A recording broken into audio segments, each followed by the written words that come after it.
Ramadan merupakan bulan ibadah dan penuh rahmat bagi umat muslim. Di bulan yang suci ini, MSI Group melalui MSI Peduli mendukung pelaksanaan kegiatan Ramadan Masjid Bimantara Kebon Sirih. Salah satunya pemberian makanan gratis buka puasa untuk para jamaah yang diselenggarakan selama sebulan penuh. Setiap harinya disiapkan 600 pack makanan bagi para jamaah yang hadir di Masjid Bimantara, baik dari karyawan MSI Group dan masyarakat sekitar. Daripada kita keluar, kita kan ambil hikmahnya untuk sekalian sholat berjamaah. Kondusif ya, juga nyaman juga. Lagi pula juga makanan yang disediakan juga yang bagus gitu, sesuai sunnah kan, kurma dan air putih.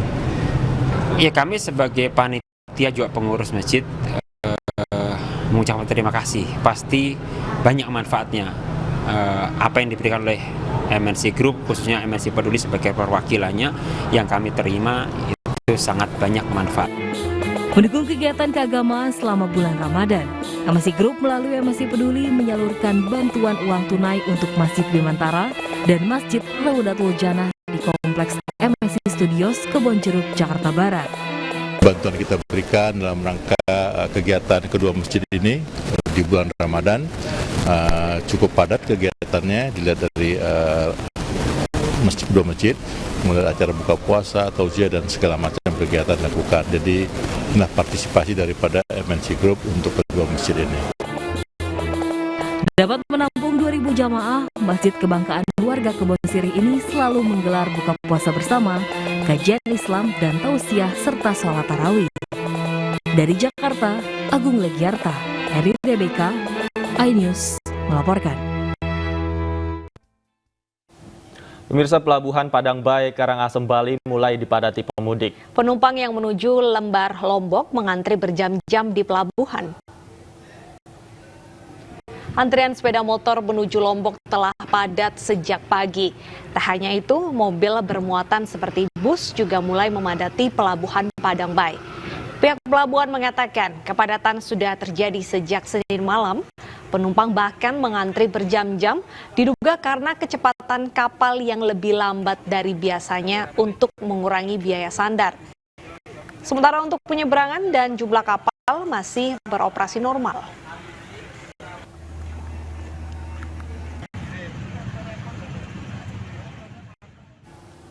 Kami akan kembali memantau bagaimana arus mudik 6 hari jelang Lebaran dari sejumlah titik. Kita ke gerbang tol Cikatama Purwakarta, Jawa Barat terlebih dahulu. Ada Nadia Valeri. Nadia, apakah sudah ada peningkatan pemudik hari ini? Ya, selamat sore Benedetta, Davi dan juga pemirsa. Untuk pantauan situasi arus lalu lintas di ruas tol Cikampek kilometer 47 tempat saya melaporkan sore hari ini terpantau ramai lancar. Tidak ada titik kemacetan sehingga kendaraan yang melintas di sini, baik untuk kendaraan roda 4 pribadi, bus antar kota antar provinsi ataupun truk bermuatan besar, dapat melintas tanpa hambatan dan dengan kecepatan normal. Sejauh ini Benedetta, Davi, tercatat sudah ada peningkatan jumlah volume kendaraan yang melintas, di mana untuk peningkatan ini sudah terjadi bahkan sejak 2 hari lalu, Minggu 24 April atau 8 hari menjelang perayaan Idul Fitri 1443 Hijriah, di mana untuk datanya Minggu 24 April lalu peningkatan ini sudah terjadi sebanyak 30% dari prediksi awal PT Jasa Marga yang memperkirakan akan ada 30.000 kendaraan yang melintas, namun ternyata jumlah ini melonjak dan meningkat hingga 39.000 kendaraan. Hal serupa juga terjadi kemarin Senin 25 April, prediksi awal PT Jasa Marga memperkirakan kendaraan yang melintas ada sebanyak 32.000, namun ternyata jumlahnya juga melonjak 30% dan tercatat ada 43.000 kendaraan yang melewati gerbang tol Cikampek Utama 1. Dan untuk Anda pemirsa yang akan melewati jalur mudik di ruas tol Cikampek Utama, kami informasikan bahwa besok akan ada skema pengalihan arus lalu lintas menggunakan ganjil genap yang akan dimulai pada pukul 10 pagi hingga pukul 17 sore waktu Indonesia Barat, sehingga kami himbau Anda untuk dapat mempersiapkan kendaraan atau menghindari waktu pelaksanaan ganjil genap pada pukul 10 hingga pukul 17 sore waktu Indonesia Barat besok. Dan untuk informasi arus mudik dari Lingkar Gentong, Tasikmalaya, Jawa Barat, bergabung bersama kami rekan Bayu Pradana. Silakan dengan laporan Anda, Bayu.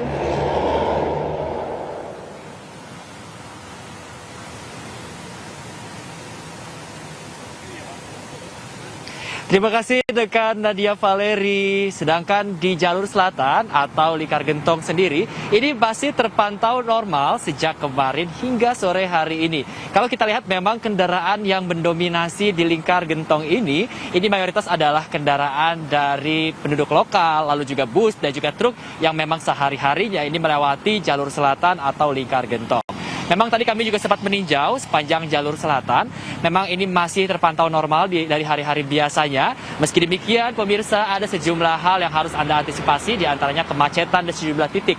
Di antaranya di beberapa persimpangan seperti persimpangan Panyusuhan, lalu juga persimpangan Limbangan, dan juga beberapa adanya pasar tumpah yang memang berpotensi untuk menjadikan arus mudik ini padat atau macet.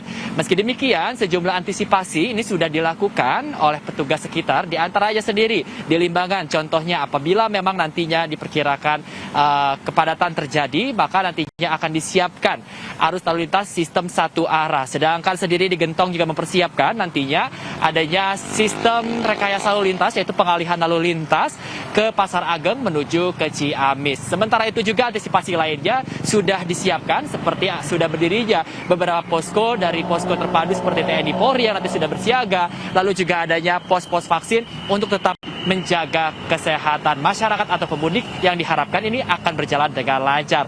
Masih normal dari jalur selatan Gentong. Bagaimana di Bekasi? Sudah ada rekan Raisa Nadia di sana. Silakan Raisa dengan laporan Anda.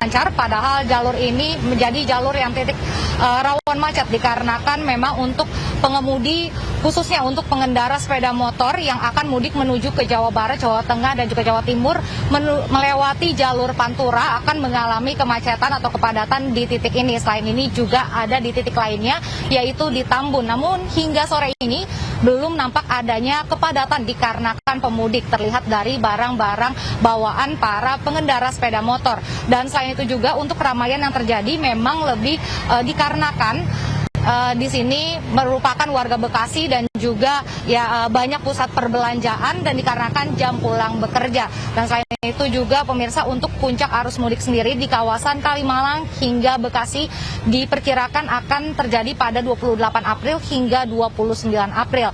Namun memang hingga saat ini belum terjadi kepadatan dikarenakan pemudik sehingga tidak dilakukan rekayasa lalu lintas. Namun nantinya jika sudah dilakukan rekayasa lalu lintas akan diberlakukan sistem satu arah atau one way dari arah Jakarta, yaitu dari Kalimalang menuju ke Jalan MH Sibuan. Namun hingga saat ini karena belum dilakukan rekayasa lalu lintas untuk pengendara motor ataupun pengemudi mobil dari arah Jakarta yang melalui Kalimalang menuju Jalan MH Sibuan harus melalui Jalan Ahmad Yani ini terlebih dahulu. Dan diingatkan juga pemirsa untuk Anda yang nanti akan mudik menggunakan sepeda motor untuk tidak membawa penumpang lebih dari 2 dan juga tidak membawa barang berlebihan serta mengecek kelengkapan surat-surat kendaraan Anda seperti SIM dan juga STNK. Untuk mengetahui bagaimana situasi kepadatan di Stasiun Pasar Senen, kita akan menuju ke rekan Nasta Syafrina. Ya, Nasta. Nadia, Raisa, satu pekan menjelang Hari Raya Idul Fitri, antusiasme penumpang untuk mudik lebaran yang ada di Stasiun Pasar Senen, Jakarta Pusat ini mengalami kenaikan yang signifikan.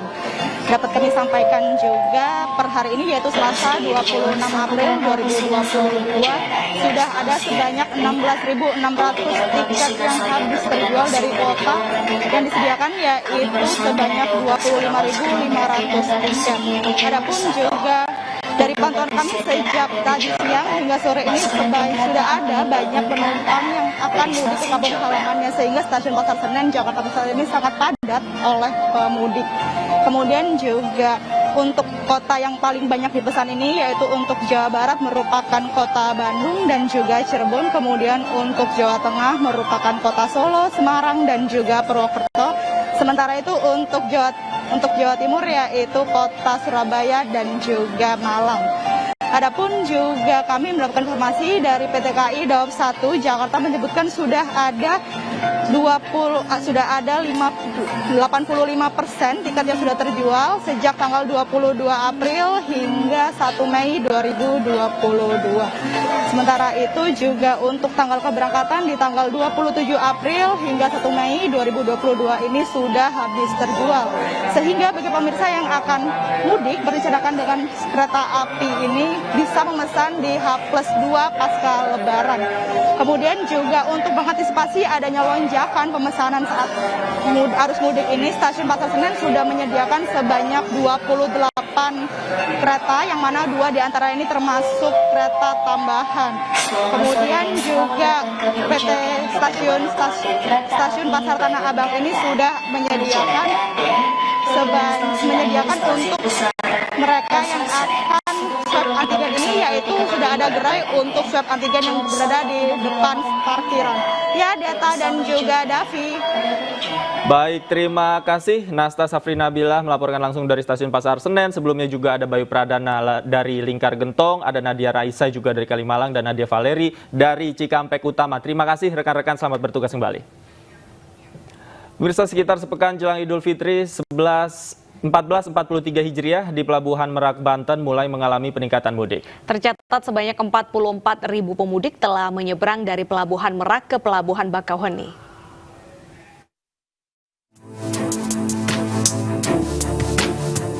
Satu minggu jelang Lebaran, peningkatan volume kendaraan di Pelabuhan Merak mulai terjadi. Antrian mobil yang hendak menyeberang ke Pelabuhan Bakauheni terjadi sejak pagi hari. Hari ini tercatat sudah ada 5.500 mobil yang hendak menyeberang. Sementara untuk penumpang yang telah menyeberang dari Pelabuhan Merak ada 44.000 orang. Pihak ASDP mengimbau agar para pemudik bersabar dan mengantri saat masuk ke dalam kapal. Jumlah pemudik dari Pelabuhan Merak diprediksi akan terus meningkat mendekati puncak arus mudik Hari Raya Idul Fitri. Dari Pelabuhan Merak, Banten, Mahathir Muhammad, Bayu Septian, iNews melaporkan.